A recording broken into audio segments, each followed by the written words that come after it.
All right, so we're in here. I'm gonna let the video upload right quick.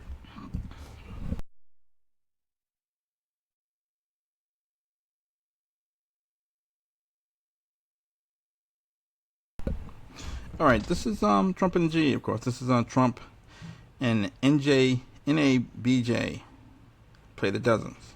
So former President Donald Trump met with the National Association of Black Journalists a week ago, or a few days ago, and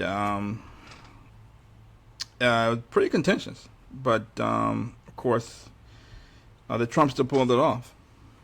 He made lemonade out of lemons, and when it comes to people like Donald Trump, Don King, Butch Lewis, former boxing promoter Butch Lewis, all publicity is good publicity. So Trump came out of this interview smelling like a rose. I thought it was pretty, I wouldn't say groundbreaking, but I thought it was a pretty good look for the National Association of Black Journalists to have the former president come speak to them. And Kamala Harris has yet to speak to these journalists. And I know that I think I don't want to speak, but I think some of the journalists were upset that they didn't get enough coverage of the first debate between Biden and Trump. So here Trump came directly to them and gave them his message, and it was pretty contentious, which I was kind of surprised by. And they ended up playing the dozens, and Trump's not going to lose a game with the dozens.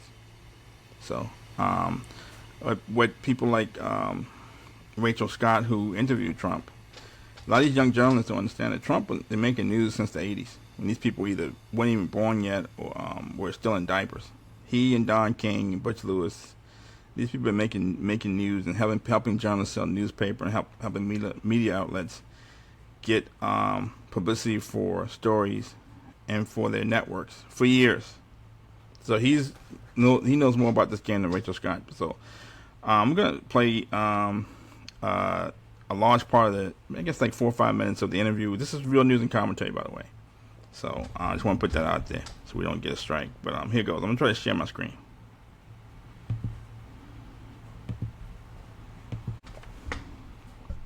Inform our reporting, but also to help voters understand the choices that they face in a consequential and historic election year.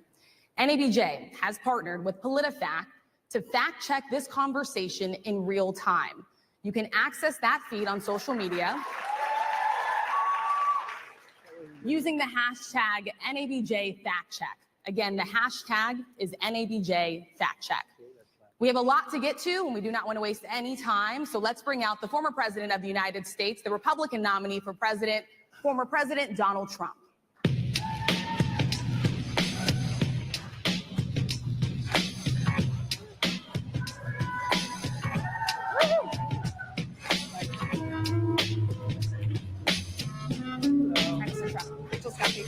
Thank you. How are you?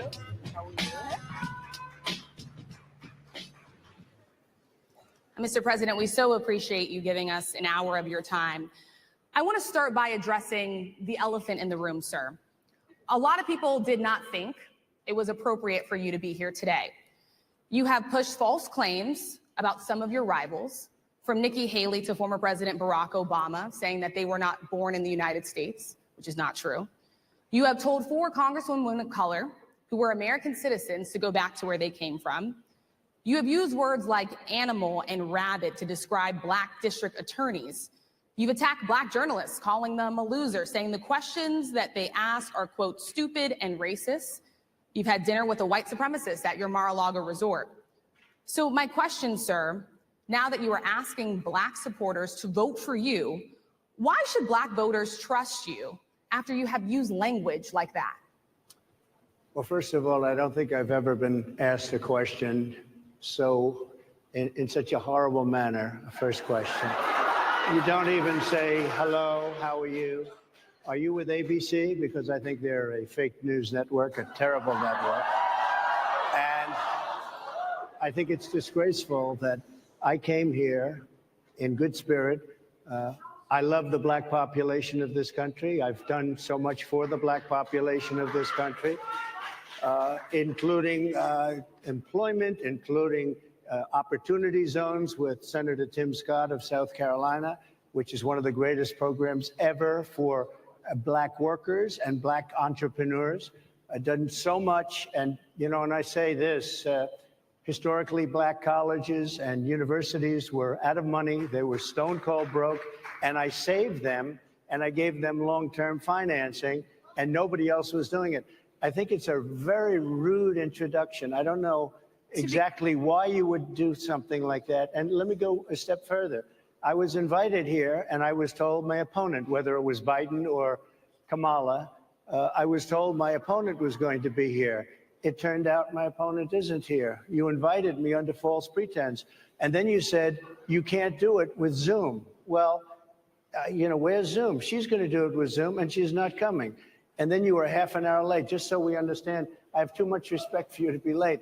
They couldn't get their equipment working or something was President, wrong. I would love I think if you it's can a answer very the question nasty on your rhetoric question. and why you I believe have that answered black the voters should question. trust you with another I 4 have years. been the best president for the black population since Abraham Lincoln. That's my answer. Better than President That's Johnson, my who signed the answer. Voting Rights And Act? for you to start off a question and answer period, especially when you're 35 minutes late because you couldn't get your equipment to work in such a hostile manner, I think it's a disgrace. I really do. Let me just ask a follow-up, disgrace. sir, and then we'll move on to other questions here.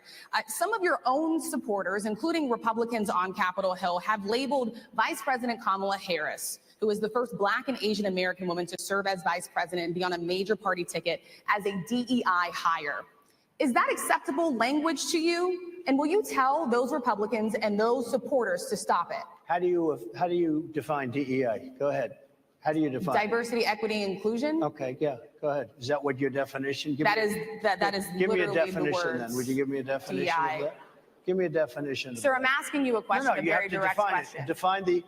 Define it for me, if you I would. just defined it, sir. Do you believe that Vice President Kamala Harris is only on the ticket because she is a Black woman? Well, I can say, no, I think it's maybe a little bit different. So I've known her a long time indirectly, not directly very much. And she was always of Indian heritage, and she was only promoting Indian heritage. I didn't know she was Black until a number of years ago when she happened to turn Black, and now she wants to be known as Black. So I don't know, is she Indian or is she Black? She is always But you know identified what? as a Black woman. I She went to a respect historically either Black one. college. I respect either one, but she obviously doesn't, because she was Indian all the way, and then all of a sudden she made a turn and she became a Black person. Just to be clear, sir, do you believe that she is somebody should look into that too when you ask continue in a very hostile, nasty tone. It's a direct question, sir. Do you believe that Vice President Kamala Harris is a DEI hire, as some I Republicans really have don't said? know. I mean, I really don't know. Could be. There are some, and there are plenty. I know this lady right over there, Harris, is a fantastic person who just interviewed me at length. And we had a great interview, I think, and I heard you got very good ratings on that. Well, interview. you told me it was the longest one of your life, so we had a good discussion. Look, I want to talk about why you're here today. I mean, it is not lost on us how divided we are as a country. And as you were coming today, we really got to see that we are divided along the lines of race, along the lines of gender.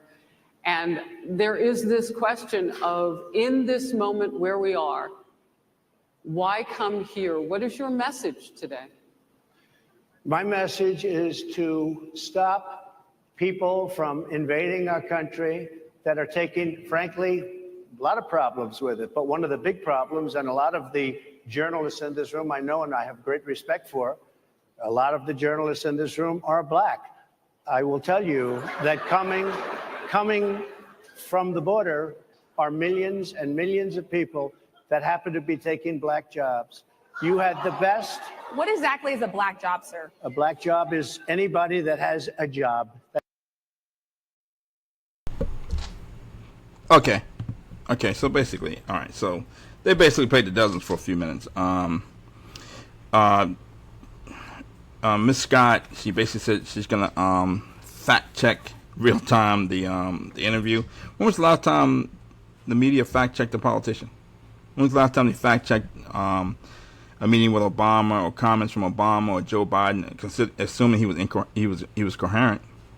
When was the last, I'm not sure you can even fact check Kamala Harris because she talks in circles. So when was the last time they fact checked any politician? But they want to fact check Trump. She accused Trump of putting out false narratives about his opponents. That's all politicians do that. That's a political skill, to put out false narratives or make your opponent look bad with the truth or with made up facts. All politicians do that. He asked Trump, was Kamala Harris a DEI hire? He didn't even know what DEI meant. She couldn't define it. He wasn't sure. I'm not sure why that's even relevant to anything. Basically trying to bait Trump in the sense of the negative about Kamala Harris and then make that the story. Oh, look what he said about Kamala Harris. He made a personal attack to get maybe to lather up the Democratic base, to make to help Ms. Harris play the victim and Democrats play the victim. So he basically played dozens for a couple minutes. He shot right back at her. I mean, you're not going to beat Donald Trump in a game of the dozens. He basically said that her equipment didn't work. It was very unprofessional and poor taste for them to not introduce him and thank him for coming. Just basically attacked him immediately, which was true. And he pointed out their equipment didn't work, and he started like 30 minutes late. His time was valuable. Called her national and professional. Threw shots at ABC. Asked did she work at ABC, and called it the fake news. Which she walked right into it. So you're not going to beat Donald Trump in the game of the dozens. You're not going to give him 2 for 1, and you're not going to have the last word. So I don't know why she tried to attack him in this manner. I think a lady from CNN tried it a year ago and didn't go over well for CNN. They got very poor ratings. It was embarrassing for CNN. Then he pivoted to Harris Faulkner and gave her a compliment. And she works for Fox News. Gave her a compliment. Then she took over the show and asked Trump serious questions about why he was there and what he wanted to accomplish. And he gave it was serious back and forth and information being shared between Ms. Faulkner and Trump, which should have happened with Ms. Scott, but it didn't. So Harris Faulkner came out looking like a professional journalist, and Ms. Scott came out looking like wasn't sure if she was even a professional, just attacking Trump and being very antagonistic. While Harris Faulkner came out like a real journalist with rapport with the president, and she took over the show. Trump said that he came down to false pretense. He thought that Kamala Harris would be there. Instead of attacking Trump, why didn't they attack Kamala Harris? He did show up. She didn't. He was gracious enough to show up and give these black journalists access with the president. And they've been complaining about not getting access to the White House over the years. He gave them access directly. Didn't say thank you. So, he basically played a dozen for a couple minutes. It didn't work out that well for the. I don't think it worked out for the National Association of Black Journalists. Didn't work out that well for ABC, but it worked out great for Trump because he got more publicity. Got great publicity, and he got to show how he can move, how he can stick and move. He's pretty quick with it, quick on his feet, which is a staple of Donald Trump. He's very media savvy. Like I said, he and Don King. You don't want to attack these people, but they're very quick with it, and they control the narrative. So I thought it was great publicity for Trump.